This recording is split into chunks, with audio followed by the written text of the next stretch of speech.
Bago po magsalita, pwede po ba umahingi po ng protection? Protection po kasi natatakot. Senate protection meaning physical protection. Opo, So, Your Honor. Gusto niyo pong sa mailalim ng protective custody ng Senado. Opo, Your Honor. Bago namin po gagrant yun, ipapaliwanag ko po sa inyo, kailangan po lahat ng isasalaysay ninyo, pawang katotohanan lamang. Malinaw po yun at hindi ko po pinaghahalo. Naiintindihan ko po yun. Ang sinasabi ko lang po, yun pong witness protection program is a better remedy sana kung yun po sana ay napagbigyan. Hindi ko po pinaghahalo yun sapagat malinaw po sa akin, iba po yung course ng legislative inquiry, iba nang po yung remedy na yun po ay ibinibigay legitimately. Thank you. ng batas. Thank you Salamat very po. much, Senator Marcoleta. So can we continue?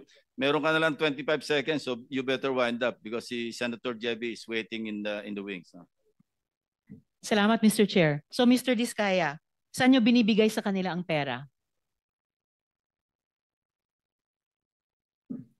Your Honor, kinukuha po minsan ng tao nila. Saan po? Your Honor, sa ano po, minsan nagkikita po kami sa, pinupupunta po kami sa sa Shangri-La or minsan po sila po pumupunta sa office. Ang sosyal, Senator Risa, Yes, sino, Mr. Chair. sino yung nila? Ano po, Names, please, names. yung mga nabanggit ko lang po dito, yung Okay. tao po nung nandito po Thank you. sa affidavit ko. Thank you, Mr. Chair. At saan nyo nilalagay ang pera pag binibigay nyo sa kanila sa Shang or sa office nyo? Kadalasan po, Your Honor, ano lang po, nasa paper bag lang po. Paper bag. Kasha. Saang bangko kayo nagwi-withdraw ng pera? Your Honor, okay lang po ba i-consult ko lang po yung legal ko? Mr. Chair. Mr. Chair, if I may, Mr. Chair, with the permission of Senator Risa. Yes, Mr. Chair. Yes, Senator Estrada. Taon nino to? Mga kongresista binanggit mo? Yes po, Your Honor. Alright. Kongresista, tinatanong ko din yung DPWH officials na binabayaran nyo sa QC. Ano ba yung topic? Mga DPWH officials o Senator mga Estrada. kongresista? Your one question is enough. Thank you. Yes, Mr. Chair, tinatanong ko yung mga DPWH officials ng Quezon City na inamin ni Mr. Diskaya sa affidavit na binabayaran nila.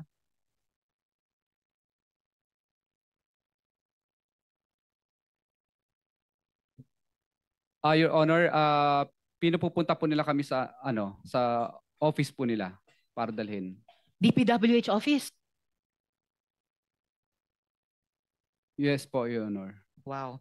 And so second paper na lang. bag. Oh, My last second, Mr. Okay. Chair. No, Saang bako your time kayo? is up actually. All right, But sir. you can proceed with your My last question.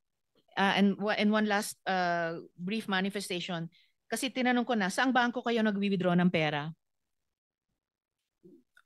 Your Honor, ano po? Your Honor, okay lang po ba itanungin ko muna yung counsel ko?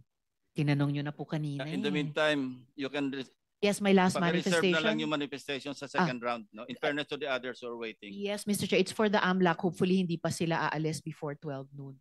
Yun lang po yung one paragraph manifestation ko po. Alright. Salamat, Granted. Mr. Chair. Manifestation lang po, Mr. Chair, or request po sa Chair na isubmit po ng AMLAC sa komite ang kanilang reports na natanggap on suspicious and covered transactions related to contractors and relevant DPWH officials. That's my request, Mr. Chair. And I think, Mr. Chair, Mr. Diskaya is ready to answer saang bangko sila nagwi-withdraw. Yes, you may respond. Your Honor, I invoke po Bank Secrecy Law. Mr. Chair, I'm not sure if a person may invoke that law. Alam ko, ang nag-i-invoke primarily yung mga bangko, Yeah. Mr. Chair. Hindi naman Kindly. sila depositor yata sa Okay. lahat. Senator JB Ercito is recognized. Thank you, Mr. Chair. Thank you, Mr. Chair. Before I start, gusto ko lang I want to pick up where we left off last time. Ang inaalam natin yung modus para nga in aid of legislation para maiwasan na po ito, no? Mr. Chair, gusto ko lang pong tanong kung si Engineer JP Mendoza ay narito. Ms. Sally Santos at Engineer JM Ramos. I think these people are... Before I forget, point of information, si Prosecutor General Padulyon is here representing the DOJ Secretary. Can you come forward, PG Dong?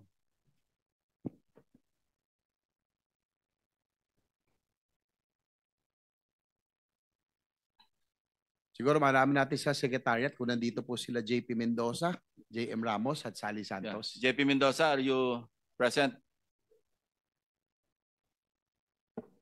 Your Honor, yung abogado po ni Engineer JP Mendoza ang nandito pa lang po. Hindi naman abogado, sinupina namin ah. At saka you cannot answer for him. Go ahead, Senator JB. Yun po, Mr. Chair, kung ano si JP Mendoza. Si Miss Sally Santos po, andito po. Miss Sally Santos, nung nakaraang hearing, nabanggit niyo po na ang kalakaran sa First Engineering District ay humihiram sila ng lisensya at kayo po ang isa sa nahiraman at si Wawaw. Sino po ang ibang mga kontraktor na nahiraman nyo ng lisensya? Mr. Chair, Your Honor, pwede po ba bago po akong magsalita? Pwede Po. po bang humingi po ako ng protection? Say again, Ms. Santos. Bago po magsalita, pwede po ba akong makahingi po ng protection? In your requesting for legislative immunity or protection, you want to Yes remain po. here Para under the protective custody of the Senate, of the committee. Is that what you're asking, ho? basta po protection po kasi natatakot. Anong klaseng protection? Physical, legal, anong klase po? Ay, Your Honor, pwede po ba magpaalam po muna ako sa abogado? Go ahead, go ahead. Saglit lang po. Yes, ma'am. You discuss yung threats of protection. Senate protection po, Your Honor. Mr. Chair, Senate protection meaning physical protection. Opo, opo, So, Your Honor. Gusto niyo pong sa mailalim ng protective custody ng Senado. Opo, Your Honor. Bago namin po i-grant yun, ipapaliwanag ko po sa inyo, kailangan po lahat ng isasalaysay ninyo, pawang katotohanan lamang. I understand you, nagsabit na po kayo ng affidavit, di ba? Yes, Your Honor. At pinarnis na natin sa mga members ng committee. Yes, Your Honor. Hindi, i-distribute para meron kayong guide mamaya paano siya tanungin. So nagkakaintindihan po tayo na mawawala yung inyong proteksyon kapag kayo nagsinungaling. Ano? Yes, Your Honor. Sige po. Any objection? Mr. Chair, Let's rule muna. No objection. So ruled na you're granted your physical protection. Yun lang po ang kailangan ninyo. Yes, Your Honor. Sige po. Senator JB. Sige po, Ma'am Sally, pakisalaysay na lang po yung ituloy natin ang inyong yung modus, yung pagkakaalam nyo dahil notorious itong Mr. Chair, yung First Engineering District sa Bulacan. Ang kausap nyo, ang sabi nyo noon, sa aking pagkakaalala, si Engineer Bryce Hernandez at si Engineer JP Mendoza. Tama ho ba? Yes, Your Honor. Si Engineer Alcantara, hindi nyo po nakausap? Hindi po. So, ilan po, balikan natin, sino pa ho ang mga contractors na mga lisensya ang inyo pong nahiraman? Bukod po kay Wawaw, si Darcy and Ana po. Sino po? Si Darcy and Ana. Darcy and Ana. Nako, opo, nabanggit din sa tula. Sino pa ho? Yun lang po, Your Honor. Sa inyong pagkakalam, itong in-house contracting, ibig sabihin ho nito, Mr. Chair, in-house, meaning papeles lamang, no? Walang tunay na proyektong naisagawa. Pero parang pinalabas na meron, no? Dahil lisensya, ang sabi nyo, hinihiram lisensya nyo nila Bryce Hernandez at JP Mendoza para sa mga proyektong na ipanalo sa bidding. Tama ho ba? Yes, Your Honor. Ilan po ang ghost projects na sa tingin nyo alam? Bakit ho nagkaroon ng ghost projects sa inyong pagkakalam? Alam nyo bang na yung lisensya ay gagamitin para sa proyektong hindi naman talagang gagawin? Actually, Your Honor, hindi ko po alam na gagawin po nila Engineer Bryce at JP Mendoza po yun. Kasi po syempre po, sila po tauhan po ng DPWH. Naniniwala po ako na hindi po nila gagawin yun dahil yung po kasi lisensya ko po, sa pilitan na po nilang iniram po sa akin, katulad po dun sa PL, Basta tinawag na lang po nila na yung PL po ay ibibid. Tapos pinasa ko lang po yung technical ko po. Tapos sila na po ang bahala doon sa financial, sila na rin po ang gumawa, Your Honor. As kay Engineer Alcantara, ang sabi nyo na nakarang hearing ay kayo po'y pumipirma lamang at iniasa nyo lahat ito kala Engineer Bryce Hernandez at kay JP Mendoza, yung pong operasyon at halos lahat ng modus doon sa inyong yung distrito. Yung normal situation po kasi involved po yung project engineer na siyang nakakaalam po ng project, tapos pipirmahan po ng implementing section chief na nag-i-implement po ng project. So susunod po yung mga tao na nakapirma. Sa amin po kasi pag po nakapirma na po kasi yung mga nasa baba po sa akin, pinipirmahan ko na po yun. So sino po ang talaga may alam aside from sabi nyo si Bryce Hernandez, si JP Mendoza, yung dalawa po ay talagang involved? Doon po sa kwento kung paano nangyari, hindi ko po masabi po, no, kasi sabi ko nga po nung nakaraan, na-discover ko lang po yan nung may nag-report po sa akin na certain na ang bago pong construction chief na si JM Ramos at si Engineer Galang po na nag-report po sa akin na di Andito umano. ba sila, Mr. Chair, si JM Ramos at si Engineer Galang? Secretariat? Kasi po ay ang base sa inyo pong salaysay, naalaman nyo po na nagkaroon ng ganitong mga ghost project dahil po ayaw pumirma, tama ba? Ni Engineer JM Ramos? Yun po yung unang report niya sa akin. Tapos po, sinang-ayunan po yun ni Engineer Galang po. At later po, itong huli po, tinanong ko po yung project engineer na in charge kung bakit nakapirma sila. Meron pong alleged na wala. Yun lang po, Your Honor, Mr. Chair. Mr. Chair, can we invite JM Ramos and JP Mendoza? I think they are vital for para malaman po natin ang impormasyon dito sa modus na ito. Yeah. So ordered. Engineer Bryce. Mr. Chairman, I'm sorry. Is that an invitation or are we issuing show cause or Actually, subpoena because yes, invitation lang po ang binigay natin for this hearing. So we will issue a subpoena already. invitation lang po in this particular hearing. Yes. Despite the fact, Mr. Chairman, just to put on record that this person, JP Mendoza, was the one who dragged this representation's name in a... Yes, as I said, invitation lang for Yes. this hearing. So mag-i-issue tayo ng subpoena. Thank you, Mr. Thank you. Chairman. Please proceed, Senator JB. Thank you. I think very vital yung dalawa, tsaka si JM Ramos. Ano po ang papel talaga ni JP Mendoza dito? Engineer Bryce, kayo ba ang dalawang magkatuwang dito at kumbaga magkasama dito sa pagsasagawa nito mga proyektong ghost o kaya substandard? Your Honor, pwede rin po ba ako humingi ng legislative immunity? As a chairman, Yeah, I leave it to the members. Shall we? Anyway, there are conditions. Ano? At maliwanag yung condition. basta kung sasabihin mo yung lahat ng katotohanan, Lahat, wala gaya kang na tatago. sabi ni Senator ng ating chair, basta po ay nalaman na tuklasan na kayo ay nagsinungaling, babawiin po yung legislative immunity na ibibigay siya at protection.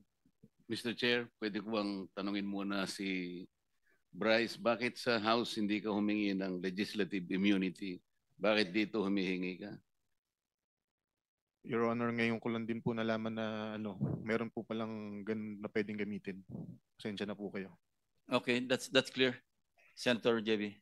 Engineer Bryce, sige, tuloy nyo. Ano po ang naging papel ni JP Mendoza dito? Siya ba ang arkitekto? Isa sa mga arkitekto na modus? Your Honor, actually, involved nga po si Engineer JP Mendoza, ako, at saka po si Boss Henry, at saka isa pa po naming project engineer. Sino yung isa pang engineer? Si Engineer Paul Duya po. Mr. Chair, baka if we can also subpoena that Engineer Paul Duya. So ordered. Your Honor, Nandito siya. Please proceed. Your Honor, approve po ba yung yung legislative immunity? Nag-roll na. Apo, maraming salamat po. So, basta siguraduhin mo lang, totoo lahat ang sasabihin mo. Kasi may tatanungin din ako sa iyo. Opo. So ikaw, ito man na siguro yung modus mo para malaman ng committee because in aid of legislation, yan ang gusto natin malaman. Ituloy mo na lang. Ikwento mo na lahat-lahat. Yun nga po, yung project na yan, meron po kaming sharing na pag kumita po, si Boss Henry po merong 40%, ako po may 20%. Si Engineer JP meron po 20% at si Engineer Paul Duya meron din po 20%. 100, lampas na yan Ano yon sa portion nyo lang? Yung sharing po kung magkano po lahat, yun po parang meron pong certain percentage kung magkano po yun naging kita.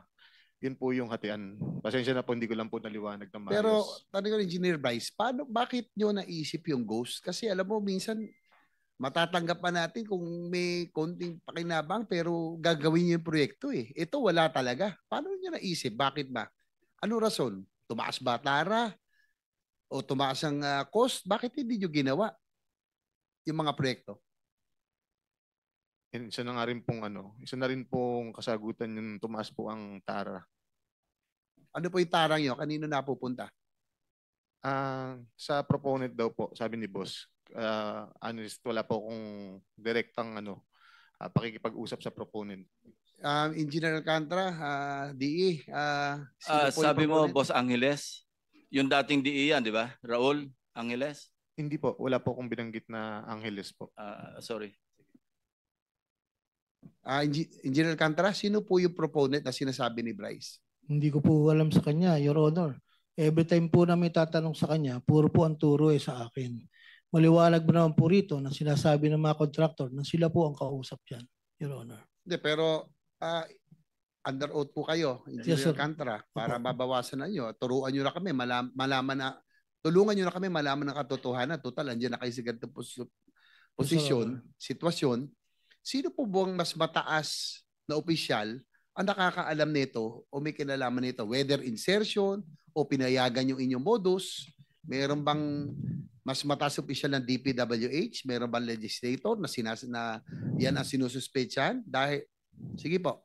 Your Honor, pagdating po sa funding, gaya po ng sinabi ko dati, kami po ay nagsasubmit ng wishlist sa regional office po. Wishlist po na nanggagaling sa amin. At after po niyan, sinasabit po nila sa central office. Regarding po dun sa mga insertions po ng sinasabi niyo po, wala po kaming alam po doon Your Honor Kasi po, gaya nga po nila Yusek Kati at sila Secretary, tinatanong niyo po sila dati kung sino po kasi hindi po Yung wala po sa proponent, level. hindi nyo alam kung sino? Sa level nyo? Yung pong regular po na dumadating po sa district na under po sa NEP, sa NEP lang po ang pinag-uusapan po natin. Sinong Yusek ang sinasabi nyo may alam nito? Yung mas mataas sa inyo? Hindi po, ang sinasabi ko po, tinatanong nyo po dati sila Yusek Cabral because they are the planning. So kami po, hindi po namin alam po sa level po namin yung sa mga ganyan pong funding, Your Honor. Dahil nung huling pag-appear dito ni Congressman Toby Tiangco, may mga dala siyang dokumento. At doon sa kanya pinakita, Mr. Chair, marami po ang insertions at bigla bumukol, lumaki ang sa Mindoro at sa Bulacan. So, yun po ay na-documented, dala ni Congressman Tiangco. Hindi nyo pa i-confirm, Engineer Alcantara, na may alam kayo doon? Hindi ko po alam, Your Honor, talaga po. Pagdating po sa funding, Your Honor. Sino ba talaga ang mastermind sa inyong dalawa? Sabi ni Bryce Hernandez, kayo po, engineer. Your Honor, yung pong Ghost Project yan, talaga pong wala po akong alam sa Ghost Project na yan, Your Honor. Mr. Chair, with the indulgence of Senator JBR. Senator Erwin Tulfas recognized. Mr. Chair, can we ask this person to show cause, order a show cause order for him today bago natin i-cite for contempt? Last week pa ito, dalawang hearing na itong nagsisinungaling. Sa mga taong sa baba, lahat may kasalanan, ikaw wala. District engineer ka, hindi mo alam na may ghost project. Wala ka ring alam, lumobo yung budget mo. Hindi ba dumadaan sa lamesa mo yan na lumaki yung pondo mo? Mr. Chair, I think this person is lying, so we have to ask him to show cause why he should not be cited for contempt today. Please respond, Mr. Alcantara. Your Honor, kami naman po pag lumalabas po sa GAA, ini-implement lang po namin yung project, Your Honor. At hindi po namin alam kung saan po ng ano yan, Your Honor. Actually po, yung sinasabi ko po sa Ghost Project, talaga pong wala akong alam dyan. Magpapatunay naman po itong project engineer na nandito po sa tabi ko kung paano po nangyari yan. Yung pong sinasabi ng project engineer na Paul Duya, ay kasama po nila yan, Your Honor. Mr. Chair, unacceptable, and therefore I will move, Mr. Chair, that we cite this person in contempt for lying before this committee, Mr. Chair. There is a motion to cite in contempt of the committee, Engineer Henry Alcantara. Any objection? Hearing none, you are cited for contempt. Thank you. I'll wind up for this round, Mr. Chair. Engineer Alcantara, kayo yung inyo pong distrito ay multi-awarded dahil sa high utilization in disbursement rate. Tama ho ba? Yes, Your Honor. Nakakaano, Mr. Chair, mag-wind up na po ako. Doon daw kasi, kahit na halimbawa, 30% pa lang ang progress billing ng contractor, ay 40 to 50% na raw ang sinasabi, ang nakukuha nilang cheque. Bakit ito nangyayari yun? 30% pa lang ang sinisingil, pero ang inyong binabayad, nasa 40 to 50% na. Yeah, that's your last question because your time is up. Your Honor, ako po kasi nagdidepende lang po ako dun sa statement of work accomplished na pinipirmahan po ng tao ko.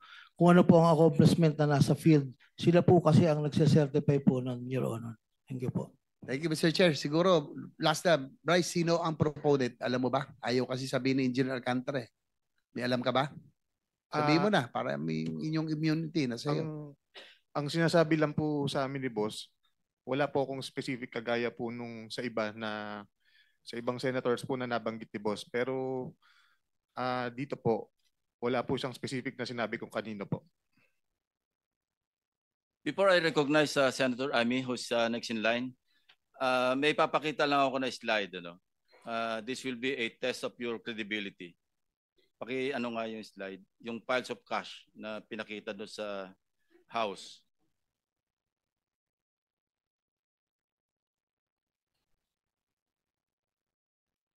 Hindi yan. Yan. Kindly narrate to this committee, anong ibig sabihin nito? Nasabi mo na ito sa House, pero I want to be clarified. Sinabi mo itong nasa kaliwa, 2022 or 2023, Yung pangalawa, sabi mo a couple of years ago. Accurate ba yan? Totoo ba yan or recently lang yan? Matagal na po yan. Yung tama po yun, mga nasa 2022 to 2023 po yan, Your Honor. Ito rin nasa kanan, 2023 rin ito. Yung sa tambayan. Opo, alam ko nasa ganung year po yun, Your Honor. Okay. Kanino yung tambayan na yan? That's a house. That's not within the premises or compound of the DEO, di ba? Opo, wala po sa Kanino compound yan? ng DEO. Sino may-ari niyang tambayan?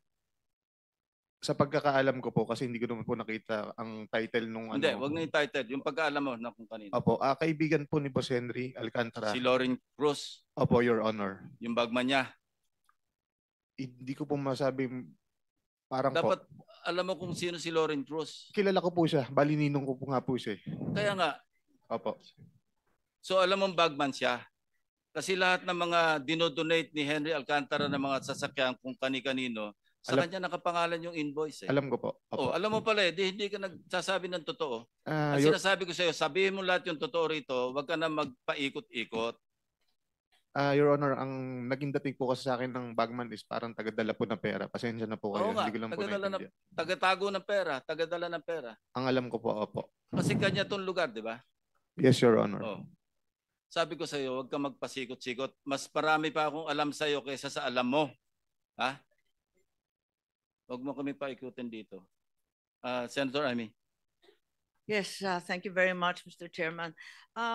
Maliwanag sa ating budget na 2 trillion ang napupunta sa ating foreign assisted. Di pa napapag-usapan to. At dito sa foreign assisted, meron tayong opisina, yung UPMO, United Project Management Flood Control, kung saan gumastos na ng halos 1 trillion in the past 10 years, in the past 8 to 10 years.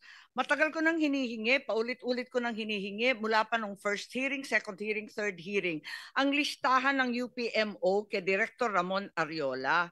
Asa na ba yung listahan ng mga project na to pagkalaki-laki ng foreign financing? Itong mga infrastructure projects na may kinalaman. Pero kahit ilang beses ako magtanong, humingi ng accomplishment report nila mula pa nung 2015, 2021 hanggang very recently, wala po akong mahanap. Meron ba kayong ibibigay? At ano ba talagang maipapakita? Ang laki-laki ng ginagastos ng ating pamahalaan, hindi lamang sa GAA, kundi kasama ng World Bank, ng ADB. Hindi pa ito napapag-usapan. Kaya gusto ko malaman. Mr. Chairman, Madam Senator, if I may respond po. Si Director Ramon Ariola po ay nag-leave. Ito po ang OIC. Ako, lahat na lang nagre-resign at nagli-leave. Paano po ba yan, Mr. Chair?